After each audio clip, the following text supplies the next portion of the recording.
Hey, what's up, everybody? It's Joshua Danger here, and this is gaming news with me, Joshua Danger. And if you guys could you please share this broadcast on the thumbnail? I'm here to talk about the PS5 specs. So, god damn it. So, that being said, Hey, what's up? Thank you for popping in. If you could, please give this a thumbs up. There we go. A little bit better. If you could. So, from what I've learned about the PS5,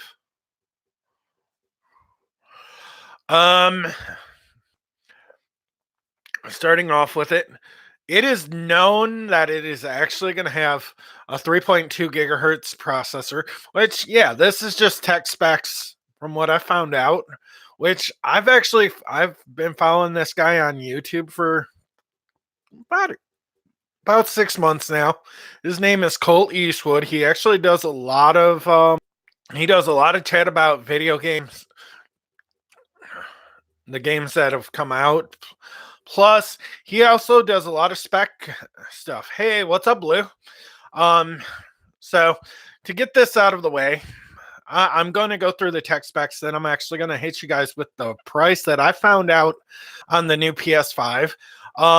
So that being said, I appreciate you coming in, brother. Anybody that does pretty much helps out whenever, wherever. So here it goes. The first spec, I found out the PCU they're putting in it or I should say the processor they're putting in it is actually going to be an AMD Ryzen, which is going to be roughly around a 3.2 gigahertz processor with an 8-core processor, not no quad core, but an 8-core processor running at, I think they said 9.2 teraflops, which is actually about 12% slower than what the Xbox Series X is going to be. But they're actually saying it's actually going to be about $100 to $150 cheaper than the Xbox Series X when it comes out, which I think that's a huge advantage for them because they're going into the next generation having a lesser product. But I think the strong idea there is they won the last console generation because of their price range, because they actually came off with the price range at $400 with the PS4. What was that, like 7 years ago? Almost 7 years ago, they said, you know what, we're going to come out with this for right around $400, which we don't want to go any higher than that. So they're actually saying that's actually going to be the big detail. They want to keep it as cheap as possible without really throwing anything out there, which I know Xbox is actually working on something else that's probably going to be a lot closer to the Xbox One S all digital. But it's actually going to be like a streaming box where you actually stream your games, which if you're used to doing, or not like basically just going out there and just you buy your own games or stream them, stream play them, whatever you want to do with them, which I've heard the rumors that they're actually going to bring something like that out for the Xbox.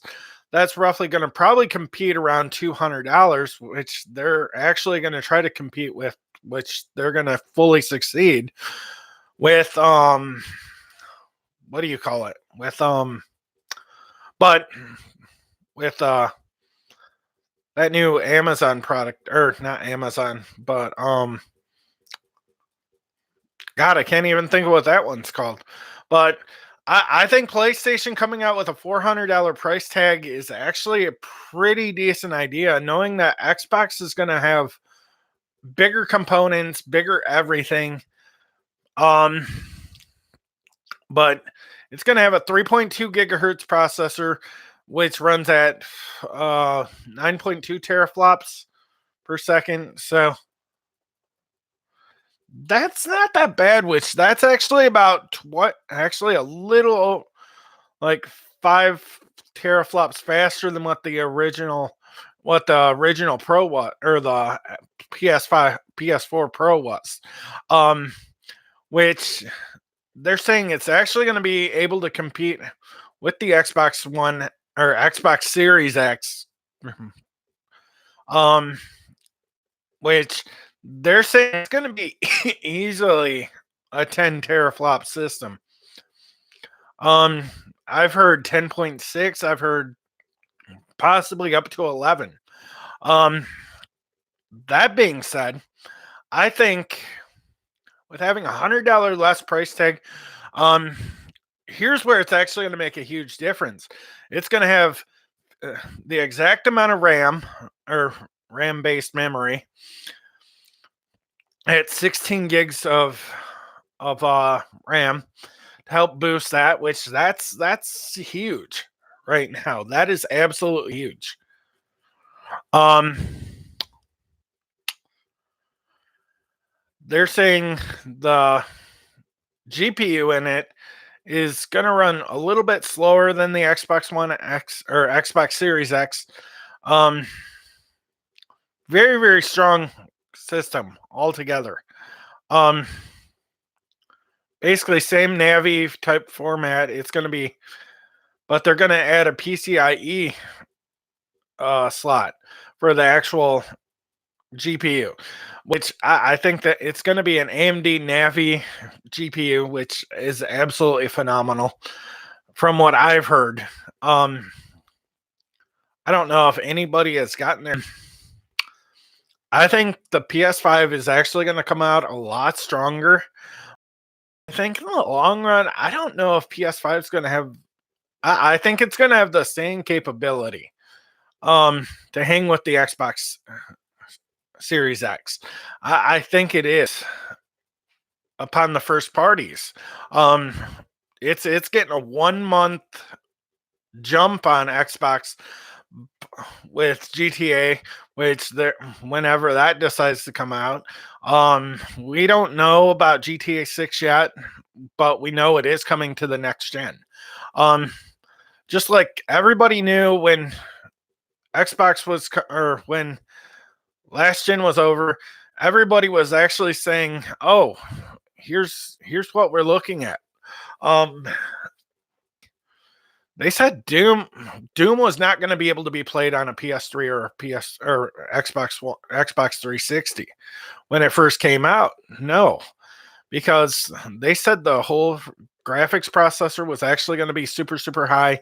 Um, was going to be too high for it, which everybody was right. Which I kind of wish that would have happened with Doom 3 when it came out. I think it should have came out on the Xbox 360 and PS3 when it first came out. Um, because I actually think that game was actually meant to be more for that system. Um, because of all what it did on the PC. It needed that much processing power, which the original Xbox only had 700 megahertz had a megahertz 700 megahertz processor, which if you were running that on a PC, you had to have I think it was a 256 graphics card, 256 megabyte graphics card. You had to have a 1.5 gigahertz processor, so they actually dumbed it down. So for the Xbox. But when they actually came out with the BFG series, the BFG for it, I thought, honestly, I think that's where Rockstar is actually making the huge difference, is actually coming out on the next gen console instead of saying, hey, we're not going to be able to play this on an Xbox One unless it's on the One X or the PS4 Pro. Because that's what we need. We need something that's actually going to be that strong and it's going to be able to carry on both consoles, but you are not going to be able to play it on an Xbox One S. You're not going to be able to play it on an Xbox One or a PS4 origin or PS4 non-pro, which I think is actually a very, very big positive. But like I said, the PS5 they said was actually supposed to be is actually going to be a little bit slower, but at a $400 price tag, I think they're going the same route as Nintendo, which is going with a less is more product idea, which yeah, they can actually win with that less is more attitude. But when you actually look at it, I think they could take this next gen, but knowing that Xbox has actually got 13 new studios on their system is going to make it really, really competitive. Depending on how great the games come out for all 13 of those companies, which I know PlayStation's got 4 or 5 or 6 of them, which are going to be great PlayStation original things. Both the PS5 and the Xbox Series X are actually going to have I think they said M.2 NVMe NVMe hard drives, which basically just speed up the process a little bit, make you save a lot of wait time on the loading screens, because everybody knows that loading screens are going to be non-existent on this.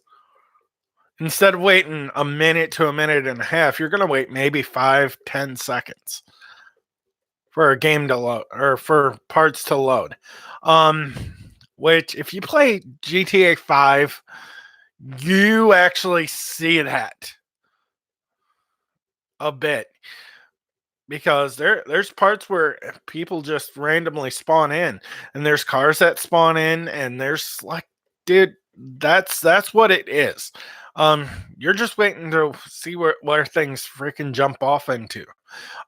Which that's what happens when you got loading screens, which when you got a big ass game like GTA 5, you're gonna see the big issue.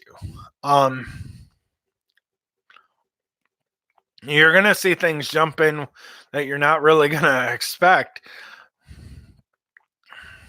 So that being said, please hit me up. What do you guys think?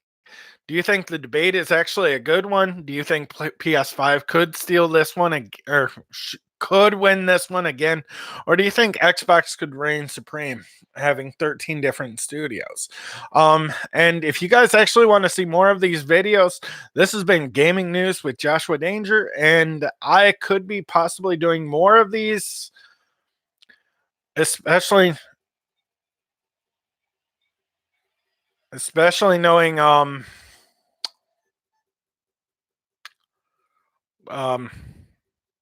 God, brain fart. And if you guys could, please go down, check out the links down below. Me and Batgirljamie, we've actually got new merchandise for Dead Vision Entertainment. Plus, we have our separate channels we highly recommend everybody check out, which I'm actually going to be doing a lot more next week while I'm off on vacation for that channel. So that being said, I'm Joshua Danger, and this is Gaming News. So everybody, have a great day. Thanks for popping in, and I'm out. Laters.